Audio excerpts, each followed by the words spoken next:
Cumberland traffic, Copeland 4041 uniform, departing 11 glider and Welcome to Soaring the Sky, a glider pilot's podcast. My name is Chuck. I will be your host, coming to you from the Mid-Atlantic region here in the United States and flying with the Cumberland Soaring Group.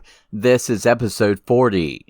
This episode is brought to you by Arizona Soaring Incorporated, the nation's largest provider of professional glider training. Since 1969, they provided training from initial private through CFI glider and entry level through advanced aerobatics. Open year-round, 7 days a week. More information is available at azsoaring.com. On today's podcast, we talk with a glider pilot who had his first flight in a Grobe 109B when he was just 2 weeks old. His first solo in a glider was at the age of 14. Since then, he has earned his private, commercial, and CFI ratings in gliders and his private SEL and MEL. He has been the official scorer at 3 national contests and crewed at many U.S. regional and national competitions. In 2014, Ben crewed for Team USA of the World Gliding Championships in Poland. Ben continues to fine-tune his soaring skills, flying the ASW-24, ASG-32MI, SGS-232, and the Fox. Ben enjoys instructing in gliders and is working towards his next goal of earning his commercial SEL rating. Ben is currently working full-time at the glider port. In his spare time, he is a lieutenant with the Williams Volunteer Fire Department. Join us now as we chat with Ben Mays and hear about his aviation adventure, Soaring the Sky. Ben Mays, welcome to Soaring the Sky. Glad to have you today. Thank you for having me. Absolutely. You have had quite an eventful year. We were talking earlier before we started recording this. But I guess before we get into all that, when did your aviation journey get started? It's funny. My aviation journey, we just looked back on it, started at 6 weeks old. I just took my multi-engine check ride 2 weeks ago, and we were looking back through pictures, and my first airplane ride was to my grandma's in Arizona from Williams in 1994. It was 6 weeks. Very cool. But my parents own the Williams Soaring Center here, and I've grown up on the airport, and so it's been an ongoing aviation career my whole life, really. So it has been around you your whole life, literally. Yeah. My house is on the approach into the airport here, and it's every day, 7 days a week. So when did your training get started? I started, I think at 10. I can remember taking rides in my dad's ASH 25, and then we'd fly the K-21 occasionally, and I'd go up for hops here and there with clients, but it wasn't until 6 months before my 13th birthday, Jim Enderbo from Calistoga Soaring over in Middletown, which is the next closest operation, he flew over and actually trained me. And my dad didn't want to be the one to instruct me, and the other instructors I knew too well, so he brought in an outside guy to do all my training at 13, and I soloed at 14, and then continued through the licensing process from there. So after you learned how to fly gliders, you got into powered? Yeah, so I soloed at 14, and then on my 14th birthday, and then the weekend of my 16th birthday, I got my glider license and soloed power a couple weeks after that, I believe. And then just before I turned 18, I was soloing a bunch in the Super Cub and just was kind of lazy and not getting my power license. And then as I went off to college, my dad said, now you need to make money. So how are you going to do that? And I figured I'd do it in a tow plane. And so I got my private pilot's license and started towing just before I turned 18. Cool way to pay the bills, right? Yeah, absolutely. So there at Williams Soaring Center, you are not only a glider instructor, but you're also flying the tow plane. Yeah, I do. I'll on a regular basis, I'll probably do 2 or 3 tow. I'm slowing down in the tow plane. I'll hop in and tow my solo students on a first solo, or if we're slow, I'll hop in and tow here and there. But for the most part, it's all glider instruction as much as I can be. So is aviation your full-time gig? It is now. It is now. Just after college, I went in. I worked for Cal Fire as a firefighter on the ground for three years, and I didn't have my commercial yet. I'd still tow on weekends or tow on my days off, and just kind of helping out the operation, but not really here. But I've always traveled around to different glider contests around the country. So I was at the 18-meter nationals in Florida, and Cal Fire was a seasonal job, and so I was it was 2 months away from getting back to work, and my dad called and said our flight instructor had left, and I was on my way back from Florida. I studied for my commercial, got my commercial license, and then got my instructor just shortly after that, and I was supposed to be a 6-month fix, and I've been here for 3.5 years now, so I'm enjoying it. Yeah, sounds like a good thing. Yeah. So you're actually there at the Soaring Center today, right? Yeah, I'm sitting here today. We just finished up, did our last flights in the first annual Williams Aerobatic Glider Only competition. I've been watching that a little bit on Facebook, what was going on there. Could you tell us more about the aerobatic contest? Yeah, so glider aerobatics is not something that's very popular in the States. It's a lot more popular in Europe.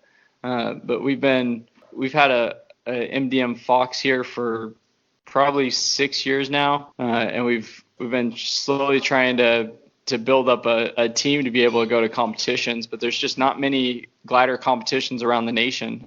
There's powered competition that you can take a glider to, but it's not quite the same. You're not really you kind of feel like the odd man out when there's only one or two of you. It's hard to get tow planes to these facilities. I mean, they did it in, they have them at Oshkosh. It was hard to get tow planes out there. The only other place doing it is down in Arizona with Jason down in his Fox. And so there's not many competitions. We decided that we talked about it for 3 or 4 years, and we just decided that we have tow planes, we have aerobatic gliders. Let's see if we can't host an event here and make it a little easier for everybody. How are you all hosting the event there as far as? So really, we kept trying to go around and around logistically about picking a date and picking everything else. I mean, logistically, it's pretty easy. We have a box. We already had a box. We've had one for 3 or 4 years for the competition area. We had the tow planes and we had the gliders. So it was really just picking a date. And Mallory Lynch, our aerobatic pilots, and I were sitting down one day, and I said, pick a date on a calendar.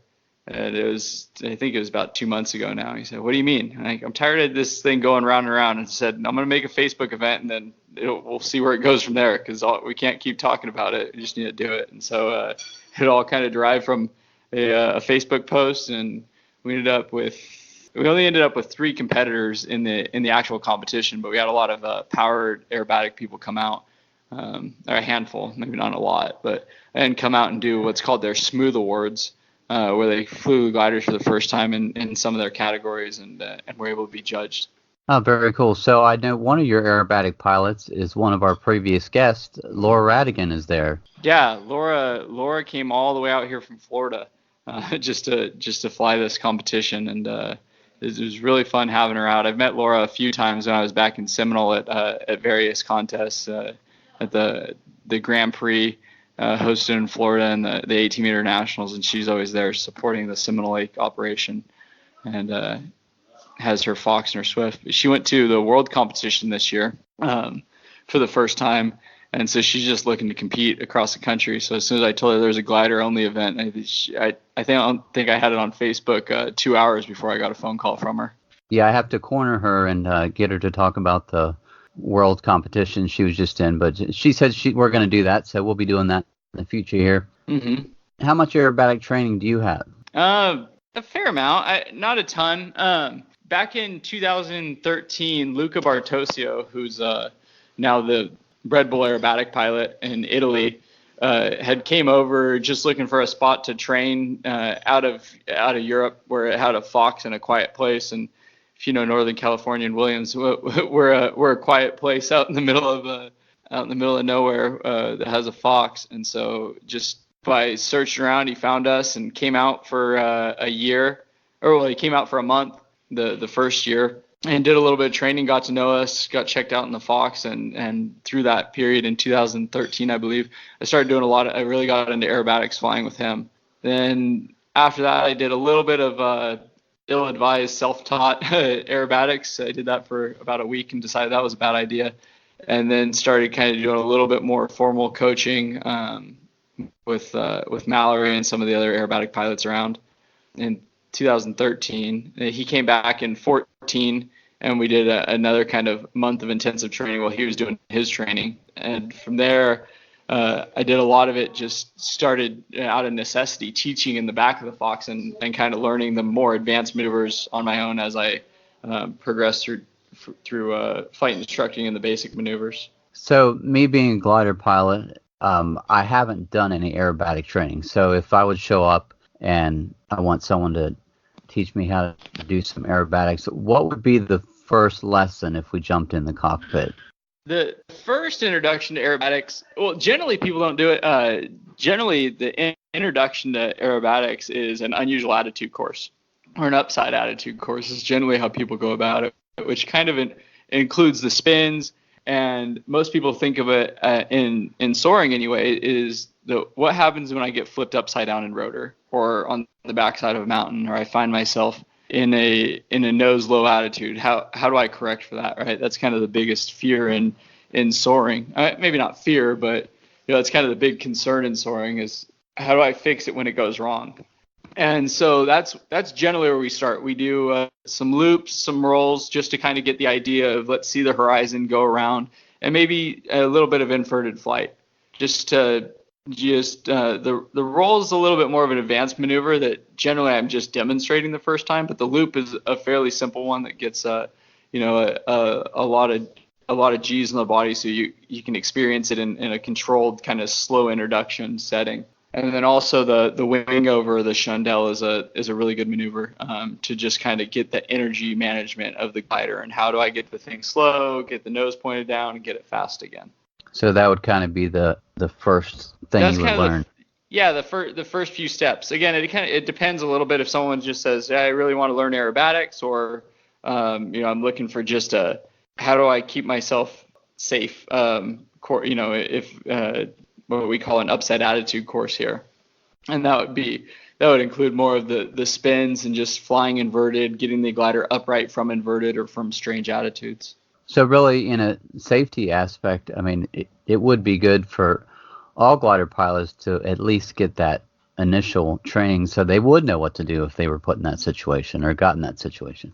I think it is. I think it is really important. I go around and around with my dad's the DPE, and he's ran the place for 30 years. And so we go around and around talking about, what's safer.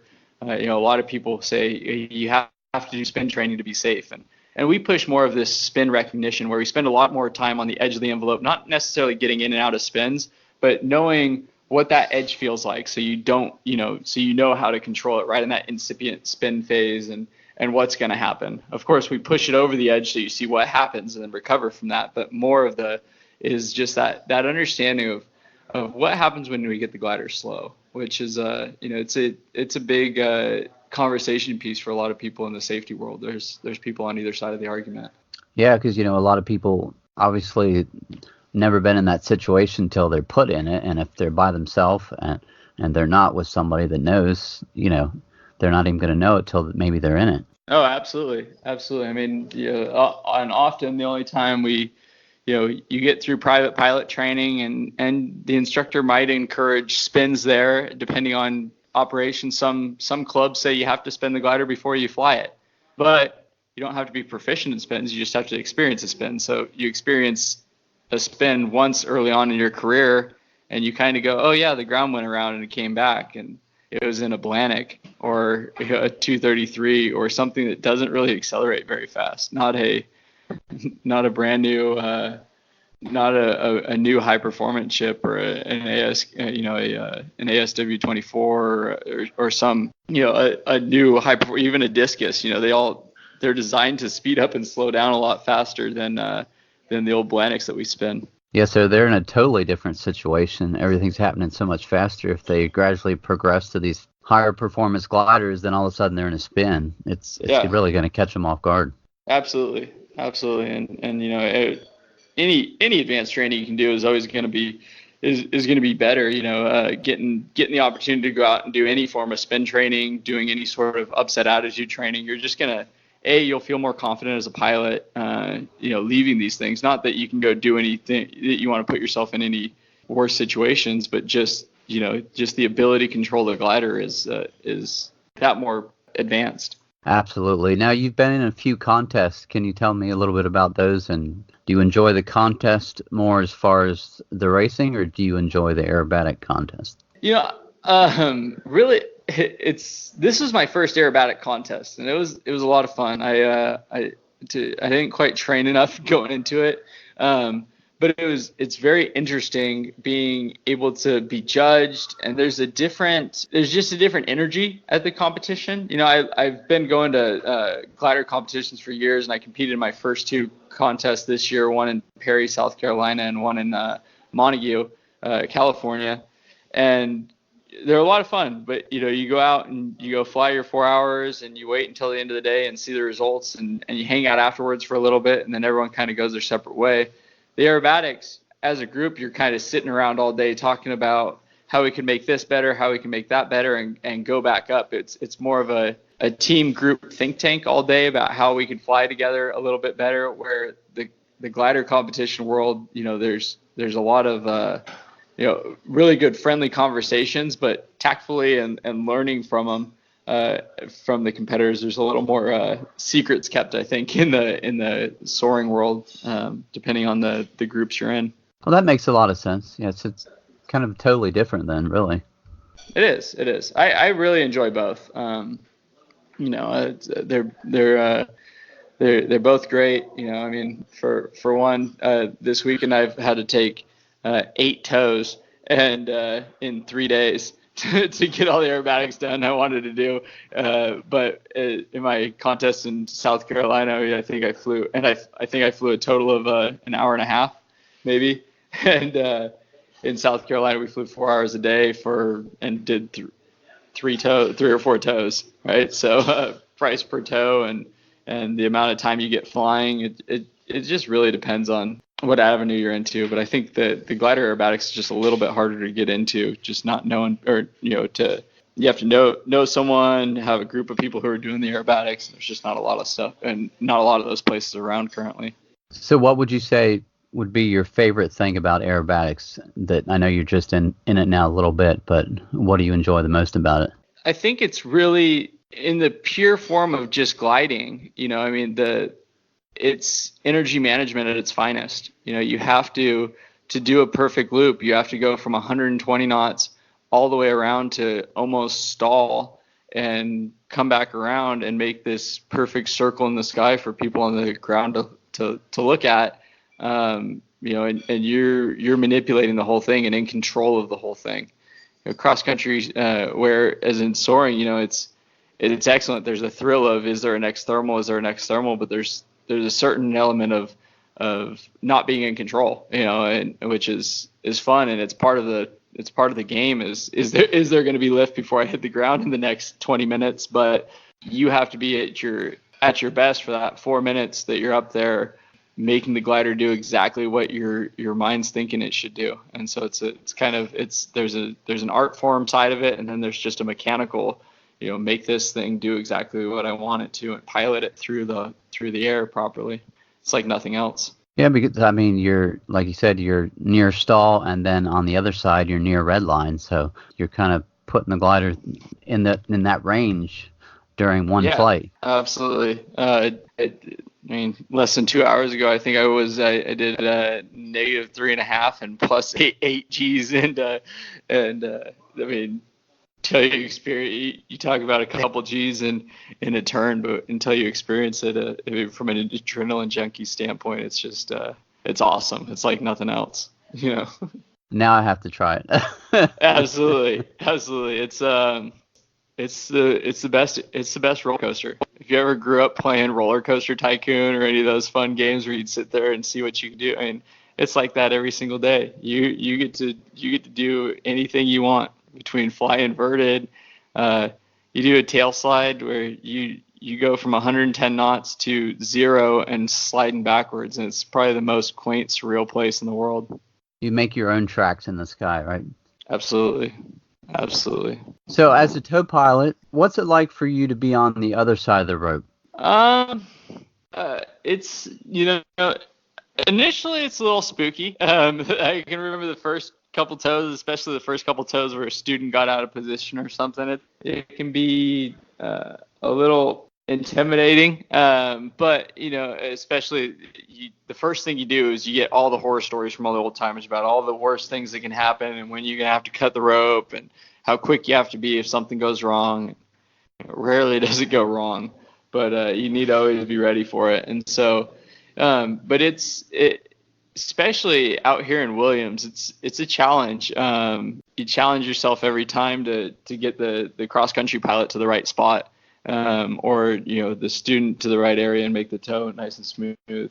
We're located in the middle of the Sacramento Valley here, and so in the summertime, our tow's 32 miles away.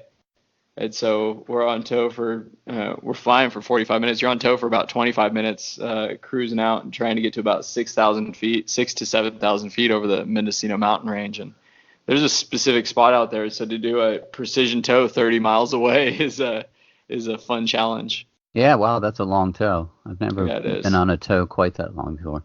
It's it's tricky. I mean, it's a beautiful place to fly, but it's just a different mentality when you have to tow that far out.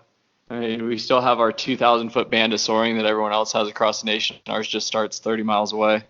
Wow, yeah. What's your goals for the future? Where do you see yourself being? I just got my multi-engine license. I was looking to end up flying for CAL FIRE one day. Was really one of the main goals for years. But as I sit here and kind of as a chief flight instructor here at Williams and see everything my father's built Williams Soaring Center into, it's hard not to look at stepping into those shoes one day. He's the Schleicher dealer and runs Clear Nav Instruments, and there's a lot of avenues in here to kind of venture into. It'd be a hard thing to walk away from. Yeah, I think your dad would be pretty happy with that. Yeah, it could. It'd be and I'd hate to have to passing the phone calls he takes off to anybody else. It'd leave a pretty big hole in at least the soaring community in California. So do you have any advice? I know you've kind of given us some advice already, but do you have any last-minute advice on how to be a better and safer pilot? I think the big thing is just understand that we always have the room to grow. As pilots, we've never reached our apex, and so always trying to on every single landing, we could just hit the ground or we can make it a precision landing. So why not make it a precision landing? Always strive for something else in aviation, whether it's in a year or two from now, I want to be able to do a 500K flight, or I want to have maybe do aerobatics or introduce ourselves to aerobatics. I think that continued education is so important, and it's not really pushed in the pilot world where, we get our private pilot's license, we say, hey, we're good from now on. All we need to do is convince an instructor to sign my logbook every 2 years, where, we could really progress and learn from others and try and advance ourselves through our aviation career with that continued education. Some great advice and no really excuse, because there's so many people in the aviation world that are so willing to teach you what they've learned. Oh, absolutely. I mean, we're really fortunate out here. I mean, on any given weekend that the cross country guys are out here, there's at least 3 national competitors, and there's almost always someone out here who's at least been invited to a world competition. Between guys like Ray Gimme, Pete Alexander, some of the big names in Northern California soaring, Peter Dean. So it's great that I've been fortunate to be able to sit around with these guys for years. But my first, if you have time for a real funny story, I was on my first cross country flight with a student. He's a line boy of ours, and I've sat out here for 10 years listening to these stories about how they go to Yellow Peak and all these places. And it was a 300K flight, and it was a great day. And I hopped up, and I've never been. as an instructor, you're limited to 2-hour blocks. So you're looking at 100K flights at best. And usually it's just local area learning how to thermal. And so we headed off north, and I got up north of Yolo Peak, and I'd never been there before until I came back and landed. I thought to myself, I landed, I went, wow, I've never been that far north. But I've heard all these stories for all these years about these transitions, and the whole flight made sense in my head because I've heard them and I've seen them on a map, and I've watched these guys talk about these gaps and these valleys in such detail just from listening and through osmosis. I felt like I'd made the flight before. And it's amazing what you can get from people just by sitting around and listening at the end of the day to some of the experienced aviation members.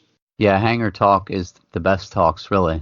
Pretty awesome. Absolutely. Just to hang out at the airport and suck all that information up, Absolutely.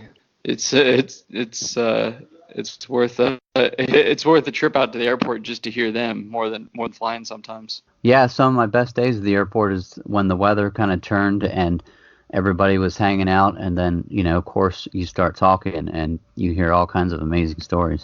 Absolutely. And I think the big thing is if you're new to aviation, none of these guys are, they look like the big, scary, cool kids on campus that, are the experienced cross-country members that, a lot of people say, oh, never talk to them while they're rigging. You don't want to distract them, which is true, which is absolutely true. But that doesn't mean when they're done, everyone's willing to share knowledge. But you have to make first contact. So don't be afraid as a new member in a club or, a new person in a commercial operation to hang out in the afternoon and go meet them. The guys who really miss out are the ones who show up at 8 a.m., do their flight, and take off. They never really get a chance to understand what soaring's about. But you have the opportunity to hang out all day and talk to these guys before and after a flight. I mean, that's what gets people hooked. And free advice, you can't buy that. Oh, absolutely. Ben, thank you for being on the podcast today. Yeah, absolutely. Thank you. It's good to catch up with you. I know I was going to talk to you a while back, so it's finally good to catch up with you and hear your stories and your journey. It sounds like you've had an amazing journey, and it sounds like you're going to have a good journey in the years ahead too. Yeah, I'm really looking forward to it. To where this career is going to lead and what aviation has in store for me, and what's coming in the future of glider aviation. Absolutely. I'd like to touch base with you again in the future and find out what you've been up to. So looking forward to that. Absolutely. And if it's all right with you, I would like to give a plug because I know you're on that side of the country. But the SSA convention's coming up, and with that free advice, that might not be free advice, but that's a place where you meet a lot of very interesting people. If you can make it out to the SSA convention in Little Rock, Arkansas, it's going to be a great time, and conversation with some of the people you meet out there is priceless. Yeah, because even like Oshkosh is great, but the nice thing about the SSA convention, it's all soaring. Absolutely, there'll be a lot of everything new in aviation is there, but some of the talks that people give. I mean, I went to a talk.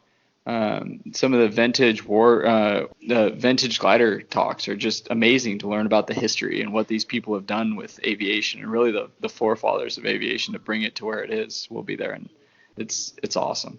It's a lot of fun. Well, we'll definitely put some more information up in the future about that coming up, I believe, in February in Little Rock.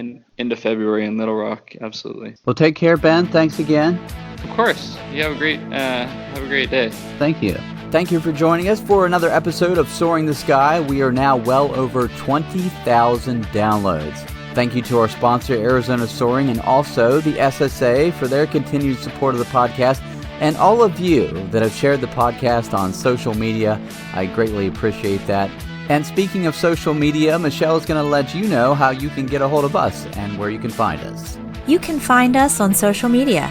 On Facebook, it's Soaring the Sky Podcast. On Instagram, it's the same. If you would like to say hi, just drop Chuck a line at chuck@soaringthesky.com, or you can send us a note on the website. That's soaringthesky.com. Also, if you're a pilot, we want to hear your story. Just send us an email and Chuck will get in touch with you. We hope you join us next week for another great guest and adventure on Soaring the Sky.